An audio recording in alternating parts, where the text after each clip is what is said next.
예, 3차시 2강을 시작하겠습니다. 지난 강에서 예와 예절 또 에티켓 이런 등에 대해서 살펴보았는데 이번 시간에는 차 생활과 수신, 차를 다루는 마음가짐 이런 내용들을 살펴보겠습니다.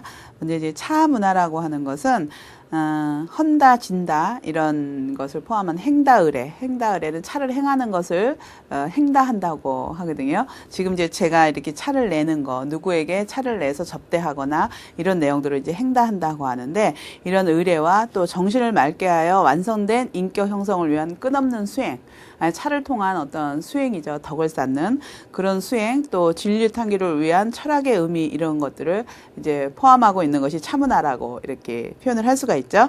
차를 한 잔 마시는 것은 평상의 어떤 건박한 차림과 또 몸가짐, 또 주변의 모든 일상 용구가 청결하게 또 질서정연하게 정돈되어 있는 곳에서 분에 맞는 조화를 이루면서 즐기는 거, 이거를 차를 살림한다고 표현하는데, 차 살림이라는 건 살리다의 그 명사형이라고 볼 수 있죠. 그래서 차를 가지고 살려서 쓰는 방법, 그게 이제 차 문화를 즐기는 방법이죠. 차 살림, 우리 다도 달에 이런 용어로도 쓰지만 차 살림을 한번 살펴보면, 차나무를 갖고 와서 정성스럽게 차를 만들어서, 그래서 차를 한 잔 달여서 물을 우려서 또 차를 선택하는 거죠. 마시면서 이제 차에 가는 모든 살림을 이제 꾸려 나가는 거예요. 그래서 이런 꾸려 나가는 과정을 통해서 철저한 청결이 필수적이고, 이를 유지하기 위해서 절제된 행동, 어떤 연습이나 이런 거 있죠. 자기 습관이라든가 매너를 몸에 배이게 하고, 그리고 이것이 나가서 궁극적으로는 수신에 이르게 하는 거, 이것이 이제 차 살림이죠. 그래서 차 살림은 차를 다루는 도구가 다른 물질에 조금이라도 오염되면 제대로 된 차의 맛을 음미하기 힘들고, 차를 다루는 데 있어 절제된 행동 거지가 생활에 되지 못하면 역시 차 맛을 음미하기도 이제 어려웠기 때문에 이렇게 그 절제된 그런 거, 청결이 필수적이고 절제된 어떤 생활이라든가 태도가 몸에 배는 거, 이런 것들을 이제 차 살림이라고 표현할 수가 있습니다. 그리고 사람이 그 정신적인 영역을 넓혀가려면 절제하는 겸손함을 가져야 한다고 하는데, 자신의 절제와 정리를 기본으로 하는 이런 차 살림을 지속적으로 이렇게 해 나가면 도덕적 수양에 어떤 덕을 쌓는 수양에 좋은 방편이 될 수 있을까, 이제 이렇게 생각이 되고 있죠. 그리고 안정되게 이렇게 청결한 자리에서 그런 찻자리에서 도리에 맞게 자연스럽게 제멋에 따라서 보여주기 위해서 너무 이렇게 어떤 무의하듯이 한다든가, 이렇게 좀 어떤 동작을 이렇게 공연하듯이 하는 그런 것이 아니라 내가 편하게 즐기기 위한 그런 여러 가지의 그런 모습들, 움직임, 이런 거죠. 이런 것들이 이제 적어도 평형의 법칙에 의해서 동중정이라고 하는데, 고요정, 지금 이렇게 여기에 찻잔이 놓여 있거든요. 정이에요. 제가 이렇게 들어왔습니다. 이게 동이죠. 이렇게, 그리고 제가 이렇게 들어서 이제 차를 마셨어요. 차를 마셨고 이제 움직임이 있었죠. 다시 잔을 내려놨어요. 이제 정이에요. 그러니까 동중정, 정중동, 동중정, 이런 과정을 이렇게 끊어가지고 절도 있게 정확하게 이렇게 하는 거죠. 그래서 한번 움직임이 있었으면 쉬고, 또 이렇게 쉬어 있으면 다시 움직임을 유발하고, 이런 여러 가지 행동 거지, 이런 것이 절도 있게 분명하게 정확하게 하는 거죠. 그래서 우리가 차 다도를 배우고 뭐 의례를 배우고 막 이렇게 얘기하다 보면은, 차를 마시는데 물을 이렇게 잔에다 수구에다 물을 따라서 다간에다가 물을 넣으세요. 다간의 물을 찻잔에 다시 따르세요. 이렇게 순서에 의해서 이렇게 막 이렇게 한다는 것보다도, 한 번 행동을 하면서 한 번 쉬어주고, 또 한 번 쉬었으면 다시 움직여주고, 이거를 절도 있게 이렇게 하는 거, 그런 것이 이제 정중동, 동중정, 이런 것으로 이제 표현할 수가 있죠. 그리고 분에 맞는 단정한 찻자리 살림은 단지 차를 마시며 차 맛을 음미하며 건강을 도모하고자 하는 것만이 아니라, 그러니까 우리가 차 살림을 할 때 막 이렇게 그릇이라든가 뭐 이런 거 뭐 이렇게 구입하고 이러는 거에서부터 막 이렇게 좀 요즘에 호화 내지는 사치 이런 이야기도 좀 종종 이야기도 그런 이야기도 들리기도 하지만, 이 찻자리는 차를 마시는 건데 나하고 가장 적합하고 어울리게 분에 맞는 어떤 그릇이 있죠. 음식이 아무리 맛있어도 그 음식에 맞는 적합한 그릇을, 우리가 찌개를 끓여갖고 접시에 담았다고 생각해 보세요. 그거는 좀 극단적인 표현이긴 하겠지만, 이제 그런 것처럼 그거 음식에 맞는 그 그릇이 필요하듯이 차에서도 그 용도에 맞는 차를 우리는 그릇, 물을 식히는 그릇, 차를 따라서 마시는 그릇, 이렇게 용도에 따른 그런 그릇들이죠. 이런 차도고. 우리가 살림을 하면 젊은 부부들이 이제 결혼을 해서 처음 살림을 시작하고 그러면 여러 가지 그 살림 도구들을 장만하죠. 살림을 살기 위해서. 근데 차도 차 생활을 해나가려면은 기본적인 어떤 살림 도구들이 좀 필요해요. 기본적인 게. 그래서 찻잔이라든가 차를 우리는 다간이라든가 이런 것들이 있는데, 이런 것들을 상황에 맞게 이렇게 좀 가능하면 좀 절대되고 건박하고 검소하게 이렇게 준비해서 생활을 해나가는 거죠. 그래서 이런 것들이 이제 어떤 수신에 연결돼서 품격이나 그 어떤 인격 이런데 이렇게 사람의 그런 거를 이렇게 보여주는 그런 방편이 되죠. 그래서 차를 겸허히 즐기며 이어가는 차 생활은 차를 음미하는 심리적 체험을 통해 심신을 수양하고 풍요로운 정신적인 만족을 얻고자 하는 것이다. 이렇게 이제 살림살이의 그 목적 같은 거, 그 절도 있어야 되는 거, 그 다음에 분에 맞아야 되고, 단정해야 되는 거, 청결해야 되는 거, 이런 내용들을 설명하고 있습니다. 이런 차 생활을 통해서 이제 어떤 이렇게 절제된 그런 생활을 하죠. 절제된 생활을 하기 때문에 부단히, 그 절제라는 것은 사실 우리 사람들은 가만히 있으면 저도 그렇지만 참 방만해지기 쉽죠. 그래서 항상 이 절제를 하기 위해서는 정신적으로 부단히 이렇게 자기 관리를 해야 이 절제라는 게 이루어지는데, 이렇게 자기 관리를 해서 이것이 궁극적으로는 좀 삶이 좀 윤택하게 진화되는 그런 모습들을 이제 바라면서 차 생활을 방편으로 하고 있죠. 그 덕성에 관련해서 초이선사의 그 글이 하나 있는데, 만사라는 거는 세상의 모든 일이죠. 만사가 봄눈이 녹는 것과 같다. 그러니까 우리가 희노애락 같은 거 있죠. 모든 여러 가지 그런 일들이 봄눈 녹듯이 지나고 나면은 그냥 다 없어지고 흔적도 없어지는 거예요. 봄눈이 오면은 어떻게 될까요? 금방 봄에 눈이 왔는데 날씨가 따뜻하니까 금방 흔적도 없이 이렇게 사라지는 것처럼, 그래서 만사의 기쁨과 슬픔과 모든 그 애증이나 뭐 이런 만사가 봄눈 녹듯이 그렇게 다 금방 이렇게 속절없이 이렇게 없어지지만, 그 가운데 스스로 한 조각 없애버리지 못하는 것이 있는데, 그것이 바로 덕성이라고 얘기해서 우리 인간의 어떤 그런 근본이죠. 우리가 인간이 만물의 영장이라고 하는 그런 거. 근데 영장이라는 건 정신적인 그 영 할 때 영자잖아요. 영이 아주 높은 그런 거를 이제 만물 중에서 인간이라고 이렇게 표현을 하는데, 영장이기 때문에 덕을 쌓는 거예요. 그래서 이런 덕성을 기르는 그런 거를 이야기하는데, 이런 이야기들이 전부 차 생활을 통해서 우리가 꾸준히 해나가면서 추구하고자 하는 어떤 그런 목표 내지는 그 차 생활을 통해서 얻어지는 어떤 결과물, 이런 것들이 되지 않을까 싶어요. 그래서 차 생활은 한두 번 차를 마시고 잠깐 차 생활하고 막 이러는 게 아니라, 바쁘면 바쁜 대로, 또 한가하면 한가한 대로 아주 항상 항심을 가지고 꾸준히 해나가서 이제 이런 거를 생활화하는 게 중요하죠. 그래서 꾸준히 생활을 하면서 나중에 결국에는 이제 그게 덕을 쌓는 어떤 도의 경지에 도달하게 되는 그런 것이 이제 차 생활이에요. 그래서 차 생활을 항심을 가지고 하자는데, 항심이라는 거 무엇이든지 그러죠. 마음 먹었으면, 한 번 마음 먹었으면 끝까지 해야 되는 거. 근데 항심이라는 말은, 우공이라는 사람이 옛날에 중국의 태산이요. 아주 큰 산이죠. 중국의 큰 태산인데, 이 태산을 옮기는데, 이거를 생각을 해보세요. 산을 옮기는, 조그만 동산을 옮기는 것도 옛날에 포크레인 같은 것이 있지도 않았을 텐데, 무엇으로 했을까요? 물론 이제 뭐 만리장성이란 이런 건물들을 보면은, 그런 고대의 어떤 그런 기구들이 없었을 텐데 어떻게 저렇게 이루어졌을까 하는 그런 것들도 있지만 하여튼 이 사람이 태산을 치우는데 우리가 볼 땐 불가능한 일이죠. 근데 이거를 열심히 아주 항심을 가지고 꾸준히 하니까 옥황상제가 감복을 해서 그걸 도와줘서 태산을 옮겨줬다고 이렇게 이야기가 있거든요. 그래서 그렇게 항상 꾸준히 항심을 가지고 해야 되는 거. 그리고 이제 그러면 차를 다루는 이런 차 생활을 하는데 어떠한 마음가짐으로 해야 되는가 이런 마음가짐에 대해서 잠시 살펴보겠습니다. 일상에서 그 차를 다루는 마음가짐은 검소하고 소박하고 또 상황에 따라서 이렇게 차를 마시면은 어떤 사람들은 바닥에 앉아서 이렇게 해야 되고 또 꼭 뭐 옷도 좀 이렇게 한복 같은 걸 입어야 되고 격식에 맞아야 되고 이래서 좀 꺼려하는 분들도 있거든요.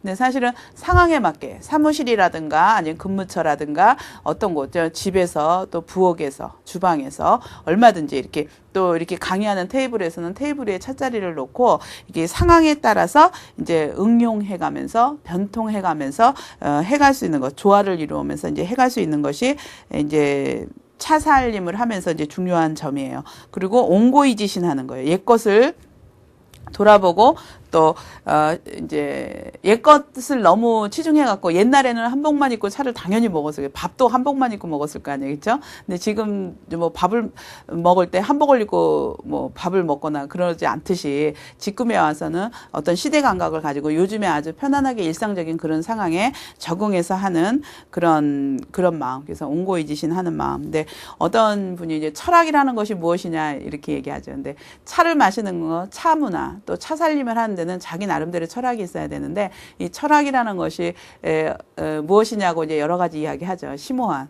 여러분은 철학을 어떻게 정의하고 계시는지 모르겠지만 제가 이제 정의하고 있기로는 철학은 과거의 역사적인 어떤 모든 사건들을 다 이미 내가 가지고 있어야 돼요. 가지고 있어서 거기에서 나온 옹고이지신해서 거기에서 나온 나의 어떤 가치관 내지는 나의 어떤 사고방식 또 생활 양식 이런 것들이 철학이 아닌가 싶은데 우리가 차 생활을 해가고 차 살림을 해가는데 나의 어떤 가치관 내지는 나의 철학이 있어야 되겠죠. 그래서 이런 철학적인 것을 이렇게 만들어내기 위해서 우리가 뭐 좀 이론적으로 좀 뭐 종류에서부터 뭐 역사에서부터 여러 가지를 살펴보고 있는데 그런 그 철학적인 마음가짐 이런 것도 이제 좀 필요할 것 같아요.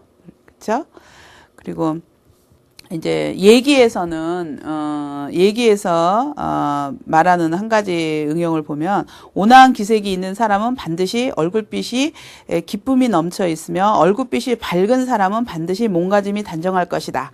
이렇게 이야기했는데 차를 행할 때 차 살림을 해나가는 거 이제 내 철학적인 사고, 가치관 이런 생활 양식 또 모습 이런 거를 가지고 차를 행할 때 훌륭한 어떤 정립된 그런 태도가 일상생활에 똑같이 적용되어 이렇게 하면은 바로 그것이 차를 통해서 수신을 하는 거가 연결이 되는 거죠. 덕성을 함량하는 이런 것과 연결이 되는데 사실 차 마실 때 차자리에서는 좀 뭔가 이렇게 숙연하고 의연하게 이렇게 차를 마시고 차자리를 떠나서는 금방 다시 일상에 이전에 나의 일상이었던 그런 모습으로 다시 돌아오고 그래서 차자리하고 일상하고의 모습이 두 가지라면은 별로 의미가 없는 거죠. 그래서 지금 차를 마시는 이 마음 자세, 그 다음에 차를 마시는 이 태도, 또 차자리를 꾸려가는 내가 살림을 하는 어떤 안목이라든가 어떤 소박함, 청결함 이런 내용들이 있죠. 그런 것들이 이렇게 일상의 모든 생활하고 똑같이 이렇게 행해져야 되는 거. 그래야지 차를 통해서 궁극적으로는 덕성을 쌓아서 도에 이룰 수 있는 것이 되는 거지. 일상생활하고 차가 분리돼서 두 가지라면 의미가 없는 거라 이제 이렇게 생각이 되는 내용이죠. 거기 보면 물과 불에 기가 있으나 순자의 이야기예요. 생명이 없어요. 그 다음에 풀과 나무는 생명이 있지만 지각 능력이 없죠. 그 다음에 새와 짐승은 생각은 하고 있지만 의지가 없죠. 의지가 없고 근데 오직 인간에게는 기도 있고 생명이 있고 지각이 있고 그 위에 의가 있으므로 이 세상에 사람이 최고의 존재라고 이제 순자 한 말이 있는데 생각하는 능력이 있고 이렇게 최고의 존재이기 때문에 완벽을 추구하고자 하는 목적이 있는 거고 그 다음에 인간이 그래서 만물의 영장이라고 그러죠. 만물의 영장이고 만물의 영장이기 때문에 이렇게 어떤 더 나아간 도라든가 덕성을 이렇게 추구하는 거죠. 그리고 그런데 이제 그런 여러 가지 우리가 말하는 이런 용어들이 전부 그 차 생활을 통해서 이루어져야 되는 그런 내용들에 속하는 거죠. 차 생활, 차 살림을 해나가면서 그 차 생활만 이쁘게 멋있게 이렇게 해나가는 것보다 여기에 담겨져 있는 어떤 정신적인 내지는 내 마음의 각오 내지는 자세 내지는 습관, 태도 이런 것들이 한결같이 이제 이루어져 있고 또 이루어져 가고 있는 거. 그런 내용들을 포함하고 있습니다. 차를 다루는 마음가짐 중에서 몇 가지 그 용어들이 있는데 많이 쓰이는 용어가 뭐 다도용심, 다도무문, 또 다선일미 이런 용어들이 있는데 그 의미를 한번 차를 다루는 마음가짐을 살펴보면서 한번 응용을 해서 이해를 한번 해보겠습니다. 그래서 다도용심은 차를 이루는 쓸 용자의 마음 심자죠. 그래서 차를 행할 때, 찻일을 행할 때 어떤 마음의 씀씀이에요. 마음가짐을 어떻게 하는가. 그래서 아까 소박한다든가 또 청결하다든가 아니면 단정하다든가 또 정중동, 동중종 내지는 또 절도 있는다든가 이런 어떤 마음가짐, 이런 그 마음을 어떻게 마음으로 차를 운영하는가, 차 살림을 해나가는가. 그래서 이제 결국에는 이게 이 자리에서만이 하는 게 아니라 이것이 온 나의 생활에 똑같이 그게 그렇게 용심이 마음이 반듯하게 청결함 뭐 내지는 검소함 이런 식으로 유지가 돼야 되겠죠. 그래서 이것이 이제 평상심이 되는 거예요. 지금의 차를 통해서 차자리에서의 나의 마음가짐, 그 다음에 온 생활의 모든 마음가짐이 평상심이 돼서 똑같이 이제 행해지는 거. 그렇기 때문에 이제 다도용심을 통해서 우리가 어떤 덕성을 함량한다든가 도에 이르는 길을 추구할 수가 있다. 이제 이런 얘기가 되죠. 그 다음에 다도무문도 이제 비슷한 의미긴 하지만 문이 없는 거죠. 무문. 그러니까 차를 행할 때는 어떤 격식이라든가 꼭 이래야 된다, 저래야 된다 이런 법칙은 사실 없어요. 감맞게 하면서 절도 있게 규모 있게 나화하는 거죠. 자기화. 나에게 가장 적합하게 어떤 모습으로 만들어 나가는 거. 내가 구축해 나가야 되는 거죠. 그래서 이제 문이 없고 이제 진심으로 정성스럽게 이렇게 생활해 나가는 거죠. 문이 없다고 해서 함부로 막 이렇게 하는 게 아니라 이렇게 문이 별도의 어떤 그런 게 있는 게 아니라 내가 기본적으로 어떤 분들은 뭐 살림 아주 규모 있게 알뜰하게 하시는 분들도 있고 또 뭐 경제 활동이라든가 사회 활동을 아주 알뜰하게 이렇게 멋있게 추구하고 계시는 분들이 있죠. 근데 그런 모습처럼 차 생활도 역시 그것이 이제 그 모습으로 그런 분들이 차를 하는데 자기가 살아가는 그런 모습이라든가 자기의 생각하고 똑같이 차 생활을 하겠지 차를 다른 모습으로 하지는 않을 거 아니에요. 뭐 갑자기 차를 할 때는 거기선 이렇게 격식을 차리더라. 다른 모습으로 해야 된다 이렇지는 않잖아요. 그런 것처럼 차가 일상생활하고 똑같이 돼야 되는 거. 그래서 다도용심 쓰는 것도 똑같이 쓰는 거, 똑같이 사생활하고 일상에서를 똑같이 마음 씀씀이 하는 거. 그러기 때문에 다도도 차를 표현하는 거. 여기선 자꾸 다도 이렇게 용어를 쓰는데 저는 다도보다는 차생활이라는 거를 더 좋아하는데 다도는 차생활을 꾸준히 해나가면서 항심을 가지고 해나가면서 결국에 도달하는 것이 이제 다도가 되겠죠. 그래서 그거를 여기서는 이제 차생활을 해나가는 차살림을 해나가는 그런 용어랑 같은 의미로 이제 다도용심이나 다도무문에서 표현되는 다도의 뜻을 이해하시면 될 것 같아요. 그래서 진심으로 해나가는 거. 그 다음에 다선일미, 차와 선. 우리가 뭐 저기 올림픽이나 이런 운동선수들 이런 데 출전하는 선수들도 참선이라든가 명상이라든가 그 선수들의 기량이나 스타일에 맞게 그런 거를 통해서 이렇게 경기력을 향상시키고 운동하는 그런 것까지 이런 선을 통해서 이제 향상시키고 이런 게 많이 요새 응용이 되기도 하죠. 그런 이제 그런 참선인데 정신적인. 그런데 이게 차와 선이 한 가지 맛이다. 이제 일매라고도 하는데 같은 경지라는 거예요. 차와 선이. 그래서 차를 통해서 뭐 선을 이야기하자면은 뭐 전문가는 제가 아니지만 뭐 자세히 이야기 할 수 없지만 제가 알고 있는 건 정신적인 어떤 고요함 내지는 고요하기 때문에 무엇이든지 정확하게 보여가지고 어떤 행동을 해도 정확하게 보이니까 정확한 판단과 정확한 행동이 되겠죠. 이제 그런 경지를 선이라고 볼 수 있고 그래서 아마 운동선수들도 아마 이 방법을 많이 이렇게 활용을 해서 자기들의 어떤 역량을 많이 이렇게 높이는 것 같아요. 근데 그 차를 마시는 이런 차 살림을 하는 차를 한 잔을 내는 그런 과정이라든가 차를 한 잔 마시고 난 이런 경지들이 그 선을 할 때의 어떤 그 경지와 같다는 말. 근데 이거는 그 이제 우리 추사체 로 알려진 추사 김정희 선생이 초이선사에게 이제 보낸 글에 명선, 우리 차의 옛 이름에서 차상 명자, 이 명자 보였죠. 명과 선이, 그러니까 이게 바로 다선이라는 말이죠. 명자로 쓰였지만 명선이라는 그런 말도 많이 쓰여 있고, 저기 그 추사책 이렇게 수록된 책들에 보면은 명선이라고 아주 글씨가 멋있게 추사 선생 글씨가 써 있는 경우도 있는데, 그래서 차와 선이 이제 같은 맛이다, 같은 내용이다, 이런 이야기가 있습니다.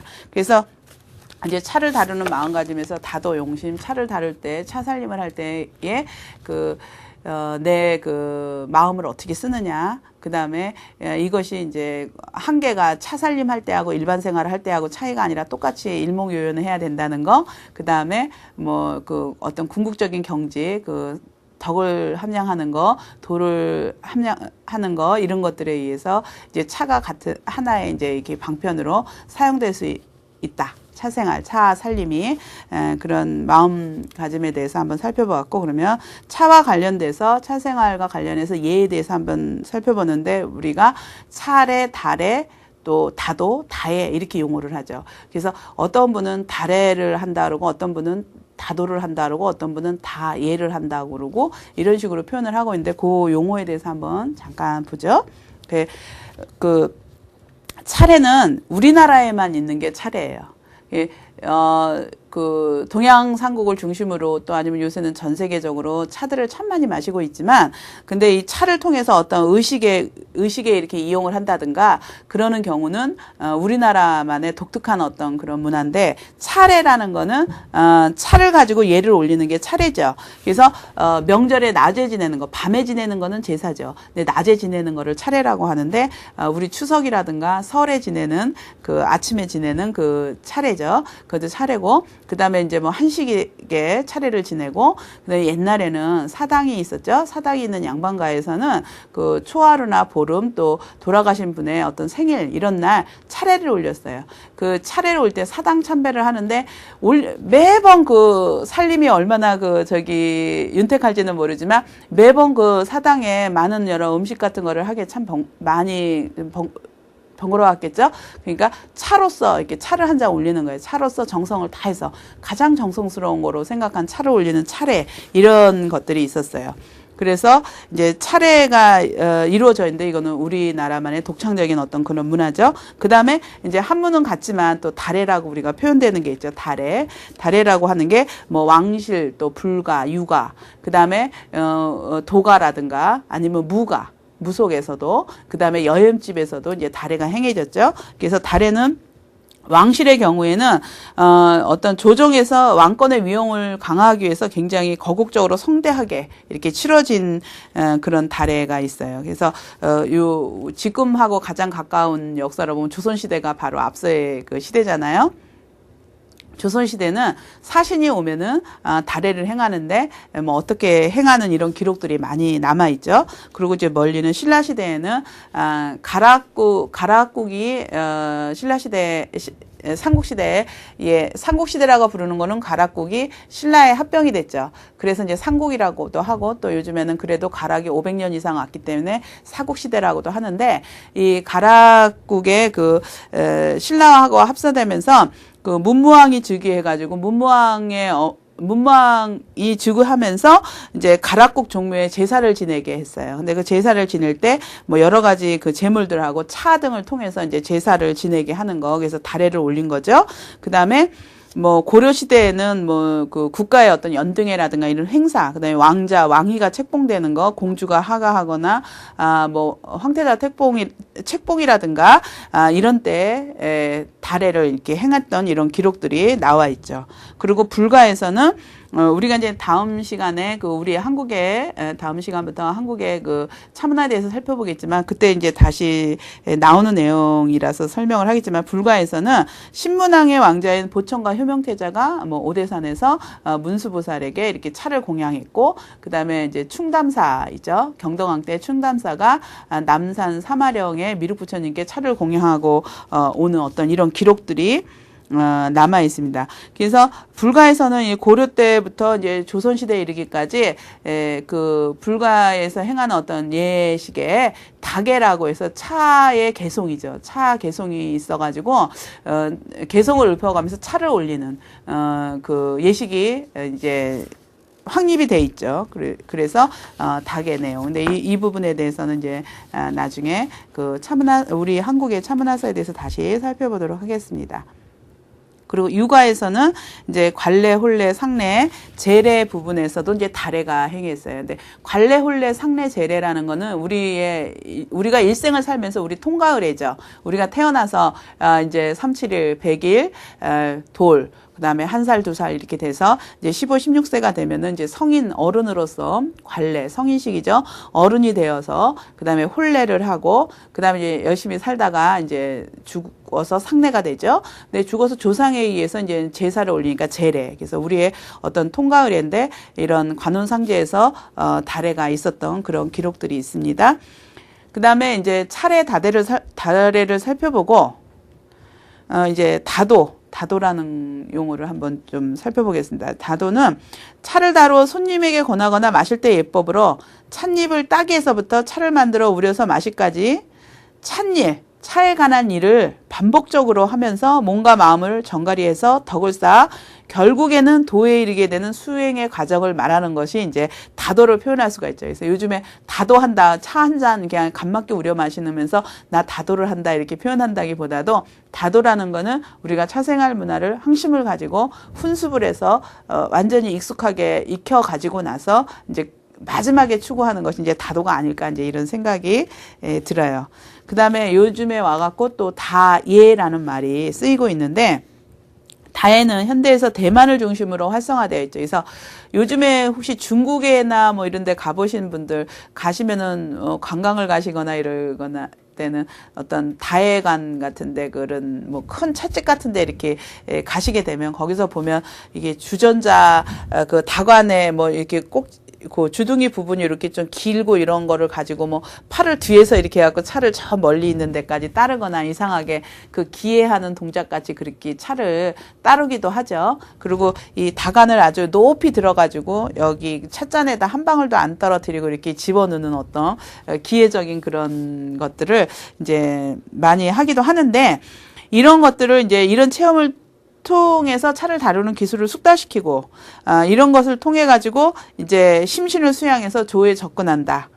이래서 다예도 결국에는 추구하고자 하는 것이 이제 다도와 같다고 표현될 수 있지만 다예라는 말이 쓰이게 된 역사는 좀 현대에 들어와서 쓰이게 됐기 때문에 짧죠. 그래서 이런 예들 중에서 그 다례와 다도 다예, 차례라는 거는 우리 한국의 전통적인 그런 문화고 다례, 다도, 다예 이런 이야기가 섞여서 좀 혼합이 돼서 부르는데 우리나라나 중국이나 일본에서도 세 가지를 다 그냥 이렇게 같이 섞여서 불려 있어요. 근데 역사적으로 뭐 우리나라에는 다도를 원래 다례라고 했다.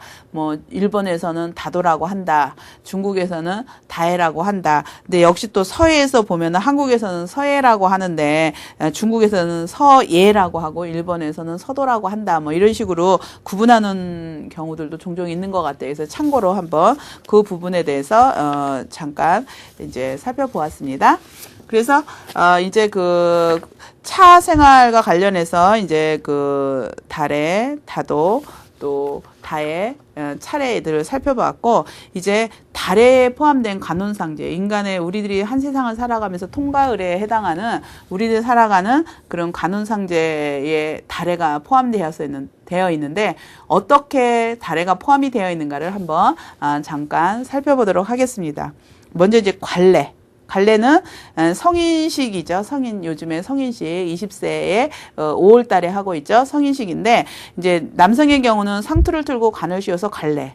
여성의 경우는 쪽을 쥐고 비녀를 꽂는다 해서 계례예요. 근데 여성의 경우는 대부분 이 성인식이 될 이 관례를 행할 때, 계례를 행할 때가 되면 혼인을 하죠. 그래서 혼인을 해서 쪽을 쥐기 때문에 특별히 행하였던 것 같아 보이진 않아요. 근데 이제 남성의 경우에는 이전에 관례를 행할 때 결혼을 하거나 그러면은 이제 결혼식이 관례지만 이제 그렇지 않을 경우에는 이 나이가 되면은 왕자들은 완전히 확실하게 다 관례를 행했고, 그 다음에 어느 정도 규모가 있는 그런 양반가에서는 자녀들을 관례를 행했던 것으로 이제 보여지고 있습니다. 근데 예에 대한 기록인 예기에 보면은 갈래를 행한 이후에 옷이 갖추어지고 옷이 갖추어진 후에야 용체가 바르고 안색이 바르게 되며 말이 부드러워진다. 따라서 갈래는 예의 시작이므로 옛날 성군이 중히 여겼다. 이렇게 표현되어 있어요. 그래서 이제 어떤 나름대로의 그 양반층이라든가 이런 곳에서 자녀들의 어떤 요즘 말로 하면 교양 교육이죠. 그런 거로 해서 많이 이루어졌던 것으로 보여집니다. 그래서 관례를 행하면 이제 어른이 성인식이니까 어른이 되는 거죠. 여기서 관례를 행하면은 남성에게는 이제 관자, 여성에게는 계자를 해서 이름도 지어주죠. 그리고 어른이기 때문에 예전에는 뭐 이리 와라, 저거 해라 이렇게 해라를 썼는데 이리 오시게. 또 뭐 그러게나 뭐 이렇게 하게를 쓰죠. 그러니까 어른이기 때문에 이 사회의 일원이에요. 이제 보호받아야 될 어린이에서 이 사회의 일원으로서 구성원이 되었기 때문에 이제 그렇게 말씨도 그렇죠. 그리고 절을 하면 어린아이에게 절을 받을 때는 앉아서 그냥 이렇게 받죠. 그렇지만 좀 예우를 해줄 경우에는 맞절을 하거든요. 근데 관례를 행한 사람하고는 이제 맞절을 행하게 되죠.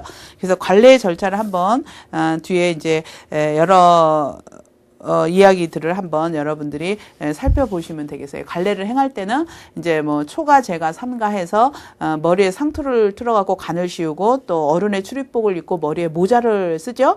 그 다음에 예복을 입는 게 이제 삼가예요. 그리고 유건을 쓰는 거. 그래서 그런 식으로 이제 관례를 행하는 거죠. 그러면서 관례를 행하면서 이제 다례를 행하였던 게 이제 아버지가 이 관례를 행할 사람의 아버지가 이제 자기 친구 중에서 덕이 있고 훌륭한 사람을 찾아가서 차를 한 잔 마시면서 우리 아들에게 이번에 이제 관례를 행하는데 이제 주빈이죠. 주례가 좀 대주십사 이렇게 청하면 이제 친구가 아유 내가 그거 할 수 있겠느냐고 뭐 이렇게 한두 번 사약을 하다가 이제 이렇게 주례를 해서 관례를 행하게 되죠. 예, 그래서 다음 이제 다시 그 혼례를 보겠습니다. 혼은 남자가 장가가는 거, 이는 여자가 시집간다는 게서 혼인이죠. 그래서 부부가 되는 거. 그리고 혼례는 사례 중에서 관혼상제 중에서 가장 중요한 행사이기 때문에 대례라 그랬어요. 그래서 혼례복을 옛날에 대례복이라고 하죠. 그래서 대례를 행하는 거 대례라고 하는데 혼례는 우리나라 같은 경우에도 지역에 따라서 또 가문에 따라서 여러 가지 그 전통 그 혼례 방법의 차이가 있지만 우리나라의 독특한 아까 차례가 그 여러 가지 용어 중에서 우리나라의 독특한 그 문화이듯이 혼례 역시 우리나라의 독특한 그런 방식으로 이제 정리가 되고 있습니다. 이 혼례 할 때도 다례를 행해요. 근데 처음에 그 혼례를 하면은 이제 남자가 16세 이상, 그 여성은 이제 14살 이렇게 됐을 때 이제 혼담을 주로 요즘보다 많이 그 어리죠. 그래서 서로 혼담을 이제 매파가 이렇게 혼담을 이렇게 나누죠. 매파가 가거나 아니면은 뭐 집안에 덕망 있는 그런 어른들이 의혼을 해가지고 이제 혼인을 하게 되면은 납치라고 그래서 이제 남자의 사주를 여자 집에 보내죠. 그러면 사주를 보고 택일은 여성 집에서 하는 거예요. 날짜, 결혼 날짜를 잡아가지고 납폐와 같이 신부집에서 보내는데 신부집에 이런 내용들을 보낼 때 이제 편지나 뭐 이런 내용들을 보낼 때 신랑 집에서 이제 사당에 고하면서 이제 아침 일찍 일어나서 사당에 고하면서 거기서 다례를 올렸던 이런 기록이요. 굉장히 중요한 일이잖아요. 일생사 대례니까. 그래서 이제 신부집에 이제 함이랑 같이 이거를 보내죠. 그래 함은 집안의 어른이 들고 가기도 했지만 뭐 처다들을 낳고 뭐 부부금슬이 좋은 이런 분들이 이제 함을 지고 갔죠. 함지내비. 지금도 이제 함지내비라고 해서 함을 친구들이 이렇게 지고 가는데, 그리고 지금 뭐 함값이 이렇게 이제 확대가 되기도 했지만 옛날에도 그 함을 지고 먼 길을 걸어가 그러니까 함지내비에게 그 이렇게 노잣돈을 조금 주기도 했던 게 아마 지금 한값의 유래인 것 같아요. 그리고 혼사 예물은 적어도 2가지에서 3가지 정도 하죠. 비녀 하나하고 가락지, 은가락지 정도로 했었죠. 그리고 이 결혼식은 신부집에 가서 하죠. 우리나라에는 이제 중국 같은 경우는 신부를 데려와서 하는데 우리나라 같은 경우는 신랑이 신부집에 가서 결혼식을 하고 결혼식 마치고 이제 며칠 있다 아니면은 첫날 밤을 지르고 시댁으로 가죠. 그 시댁으로 가는 걸 우기라고 해서 이제 그게 시집 가는 거예요. 그러는데 그 갈 때 요즘 같은 경우는 옛날 전통식에 따라서 이제 결혼식장에서 결혼식을 하고 신혼여행을 갔다가 이제 신부집으로 먼저 가죠. 혼례가 원래 신부집에서 했었으니까. 그래갖고 신부집에서 뭐 하루 자거나 아니면은 뭐 여러 가지 이바지 음식 같은 거를 해가지고 이제 시댁으로 시집을 가는 거죠. 가는데 지금 이제 이바지 음식에 해당하는 그런 것들이 옛날에도 그 이제 혼행을 해서 신랑이 신부집에 가서 결혼식을 마치고 시집을 갈 때, 자기 집으로 갈 때 신부집의 어떤 음식 솜씨라든가 예의 범절 이런 거를 나타내는 상수와 사돈지라고 해서 혼례 때 쓰였던 음식을 이렇게 가지고 가죠. 그 다음에 이제 사돈한테 보내는 어머니의 이제 편지죠. 그래서 그 집안의 어떤 그런 격을 이렇게 느낄 수 있는 이런 것들을 보이는데, 그래서 지금은 이제 신혼여행 갔다가 와서 신부집에 가서 이제 이바지 음식으로 이렇게 해서 가는 유래가 된 거죠. 그리고 결혼식을 하면 그 혼례를 마치고 이제 우기를 하는 거죠. 시집을 가서 시댁에 가서 시부모에게 이제 패백을 올렸죠. 현구례를 올렸는데 지금은 이제 식장에서 결혼식이 끝나자마자 그냥 패백을 올리는데, 그래서 패백을 올릴 때 시아버님한테는 대추하고 밤을 올리죠. 대추는 아침을 상징하고 밤은 밤을 상징해요. 그래서 아침부터 밤까지 아주 이렇게 두려워하는 마음으로 잘 공경하고 열심히 하겠다는 그런 의미로 시아버지께 대추하고 밤을 올리고, 시어머니께는 육포를 올리죠. 육포의 결이 이렇게 굉장히 고와서 한결같은 마음으로 잘 섬기겠다고 이렇게 올리고, 육포를 올리면서 이제 패백을 올리죠. 그래서 패백하고 나서 시댁에서 살면서 처음에 농사를 지은 그거로 이제 그 떡을 해가지고 친정에까지 가야지 이제 혼례가 끝나게 되는 그런 과정이에요. 그래서 아마 이 관운상제 부분에 대해서는 여러분들이 좀 자료가 되고 좀 참고가 될까 싶어서 내용을 거의 많이 이렇게 포함을 해서 해놨거든요. 여기서 그 클릭을 하셔가지고 그 용어에 대해서도 한번 살펴보시고, 여러분 그 교과서에는 이 내용이 다 그대로 포함이 돼 있고 강의 노트에도 대부분 있어요. 그래서 강의를 듣는 동안에 뭐 어떤 용어라든가 이런 게 의구심이 나면은 교재의 경우에는 뒤에 그 용어 해설 부분이 있거든요. 용어 해설 부분에서 그 단어에 대한 페이지를 찾아서, 이게 좀 몇 강 되지는 않지만 우리가 요즘에 쓰지 않는 그런 용어들이 좀 많이 나오거든요. 그러니까 그런 용어들을 나중에 살펴봐야지 하면은 나중에는 없어요. 그렇죠? 그러니까 지금 한번 그 페이지 몇 페이지에 그 용어가 있는가 한번 살펴보시면 좋을 것 같아요. 예, 그래서 혼례도 한번 살펴보시고, 그다음에 상례는 사람이 태어나서 이제 마지막 가는 거죠. 그래서 상례는 정말 한 점의 흐트러짐도 없이 예서에 따라서 완벽하게 아주 확실하게 치루는 게 그 상례인데, 상례에서는 임종을 하죠. 임종을 하면 이제 시신을 수습하고 초원, 호상, 부고, 초종 이렇게 해서 이제 습을 하고 난 다음에 그 곡을 해요. 그리고 소렴 다음날 대렴하고, 그리고 돌아가시고 금방 그 상복을 입는 게 아니죠. 성복한다는데 옷을 갖춰 입는 게 상복을 입는 거예요. 상복을 입는 걸 성복한다 그러는데, 성복을 하고 나서 이제는 그때 조문을 가는 거예요. 아직 그 성복도 안 했는데 조문은 하지 않죠. 성복을 하고 난 다음에 조문을 가는데, 현대에서도 금방은 가지 않아요. 특별하게 집안이나 이렇게 되기 전에는 다음날 가죠. 그러는데 이 성복을 하고 막 이제 그때부터 이제 돌아가셨다고 생각을 하고 이제 곡을 하죠. 그래서 그 전에는 혹시라도 돌아가신 분이 마지막으로 살아오실지 않을까 하는 어떤 그런 가신 분에 대한 어떤 예의로 곡을 하지 않죠. 그래서 이제 하루 지나고 나서 이제 옷을 갈아입고 성복을 하고 이제 이분이 돌아가셨다고 인정하고 곡을 하는 거예요. 그래서 곡을 하고 나서 그때부터 이제 조문을 받죠. 그리고 이제 장지에서 이제 모시죠. 모시고 나서 이제 뭐 사무라고 하죠. 초우, 제우, 사무, 이렇게 사무를 하는데 우제를 지나고 나서 강의를 골라가지고 무시곡을 마치고 졸고 가는 거야. 아이고 아이고 계속 아이고 아이고 하던 무시곡을 마치고 이제 그걸 졸곡한다 그래요. 졸곡을 하고 다음날 이제 졸곡 다음날 신주를 조상의 그 신주 앞에 모시는 부제를 지내요. 그런데 이런 때 성복이나 상식, 졸곡 이런 데 달에 차로서 올리는 달해를 행했다는 이런 기록들이 남아 있습니다. 그러고 나서 이제 1년이 지나고 나서 이제 소상 또 대상, 그러고 나서 대상이 지나고 난 다음에 또 대상까지 소복을 입죠. 소복을 입다가 이제 단복을 지나고 단복을 입어요. 단복이라는 거는 옥색에, 남성들은 흰색, 여성은 옥색을 입는데 여성의 경우에는 시집갈 때 옥색 치마 저고리를 가져가죠. 그래서 제사 지낼 때도 입어야 되고 이렇게 신부가. 그래서 제사가 굉장히 조선시대는 중요한 일이었기 때문에 그래서 이제 그 단복을 입고 담제. 그래 단복을 입고 난 다음에 다시 이제 평복을 입어가지고 그 상례가 끝나게 되죠.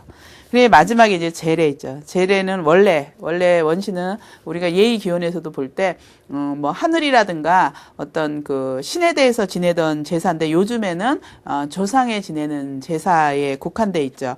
그래서 제사를 지낼 때, 뭐 공자의 이야기지만 제여제하고 제신여 신제 이런 거. 제여제. 조상에게 제사를 지낼 때는 조상이 바로 앞에 있듯이 하고 신에게 제사를 지낼 때는 신이 앞에 있듯이 해라고. 그냥 형식적으로 이렇게 하는 게 아니라 정성스러운 마음으로서 제사를 이렇게 지내는 거. 근데 제사의 근본은 공경스러움이에요. 근데 공자는 우리가 앞에서도 살펴보았지만 신이 하거나 뭐 귀신이라든가 이런 걸 멀리해요. 그래서 현실적인 이야기를 한 사람이에요. 그래서 공자왈 이게 그 구식의 어떤 그 귀신적이고 미신적인 그런 게 전혀 아니고 굉장히 좀 객관적인 그런 내용들이거든요. 그래서 누가 공자님한테 와서 선생님 뭐 선생님은 귀신이 있다고 생각하십니까? 이렇게 물은 적이 있어요. 그러니까 공자님이 귀신이 너한테 뭐라고 하느냐. 그러니까 아무 말도 안 하는 왜 귀신의 존재를 왜 이렇게 들먹이느냐. 그래서 굉장히 현실적인 거, 이 지상에서의 유토피아적인 그런 거, 굉장히 논리적으로 그 어떤 유토피아를 형성하기 위해서 이제 우리 모두가 뭔가를 이렇게 덕을 닦아 나가는 거죠. 그래서 덕을 닦아 나가는 사람이 군자죠. 그래서 직군으로 하면 이제 엘리트 요즘에 여러분들이죠. 이제 이렇게 고등의 교육을 받고 있는 그런 것이 그 공자 시대에는 이제 군자 교육이었죠. 그래서 그런 군자들이 완성된 인격체로서 이 세상을 이루어 나가면은 이 지상의 유토피아가 이루어진다. 이제 이렇게 얘기한 사람인데, 근데 제사에 대해서는 하여튼 돌아가신 조상을 살아계시듯이 이렇게 공경하라는 이런 내용이 남아 있습니다. 그리고 이 제례를 지낼 때는 사실 그 제례 절차에 보면 헌다 부분이 분명히 있어요. 근데 요즘에 와서는 제사를 전날 밤에 이렇게 지내지만 옛날에는 조상이 돌아가신 날, 아까 차례는 명절에 지내는 거고 이제 제례는 조상이 돌아가신 날 지내는 거죠. 근데 돌아가신 날 모든 것에 우선해서 첫 새벽에 지내게 돼 있어요. 그래서 왕실에서는 축시 일각. 자시가 11시부터 1시니까 축시가 1시부터 3시까지죠. 그러니까 1시 일각이 15분이에요. 그래서 1시 15분에 왕실에서는 지냈어요. 모든 일에 우선해서 첫 새벽에. 근데 근래에 와서 돌아가신 날 첫 새벽이 아니라 전날 밤으로 이렇게 돼서 전날 밤에 이제 굳어지게 돼 있는 것 같아요. 그래서 거기 그 차례의 순서에도 보면은 참신, 초원, 아언, 종원, 개반삽시, 유식, 한문, 계문, 헌다 이래서 차를 올리죠. 근데 지금은 이제 헌다 하는 차례에 숭늉을 올리거나 갱을 올리거나 이렇게 많이 변화가 됐지만 차를 하시는 분들은 일부 요즘에 이 헌다 절차는 분명히 차를 올리는 건데 왜 차를 안 올리느냐 해서 다시 이제 저희 같은 경우도 저희 집에서도 헌다를 하고 있고 차를 올리고 있습니다. 그리고 조선시대에는 사실 이런 제사를 지낼 때 신분에 따라서 이렇게 제사 지내는데 제약이 있었어요. 그래서 서민들은 1대 부모까지 지내는 거죠. 그다음에 그 선비는 2대까지. 그다음에 상품 이상이 올라가야죠. 상품이면은 당상관에 해당하죠. 임금님 앞에 가서 뭐 황공 하나이다 뭐 이렇게 하면서 임금님 앞에 올라갈 수 있는 게 당상관인데 당상관 상품 이상이 돼야지 4대까지 제사를 지낼 수가 있어요. 그래서 상품 이하 선비까지는 3대. 그래서 신분에 따라 제사를 지내는 거. 그래서 집안의 그 제사를 4대 이상 이렇게 지내고 있는 경우에는 아마 그런 게 좀 남아 있을 거예요. 지금도 그 계급에 따라서. 그리고 또 뭐 10월 중에 이제 상달 하루를 골라서 그 이후에 그 4대 이상의 제사를 지내지 못하는 분들을 한 번에 모아서 이제 세일사로 지내고 있죠. 근데 지금은 많이 생략되고 있는 부분도 있고, 그다음에 또 불천이라고 해서 나라의 특별한 어떤 그 업적을 세우거나 이럴 경우에는 불천이 그 4대에 머무는 게 아니라 대대손손 제사를 지내야 되는 이런 제사 종류들이 있습니다. 근데 현대는 가정의례 준칙에 의해서 2대까지 이렇게 제사를 지내고 있죠. 여기서 오늘 이제 관원상제까지 다례와 관련해서 한번 정리해 보았는데요. 이제 여러분들이 그 동다송을 한번 음미해 보시고, 그 다음에 그 차 이야기 부분에 현대 그 관원상제에 대해서 갈래, 혼례, 성인식이죠. 혼례, 상례, 제례에 대해서 정리된 부분이 있는데, 수업 시간에 좀 이제 시간상 그 이야기 부분에 돼 있으니까 가볍게 생각하시지 마시고 한번 그 살펴보시고, 그리고 이 시간 정리하겠습니다. 다음 시간에는 한국의 차 문화사에 대해서 수업을 하시겠습니다. 여러분 수고하셨습니다.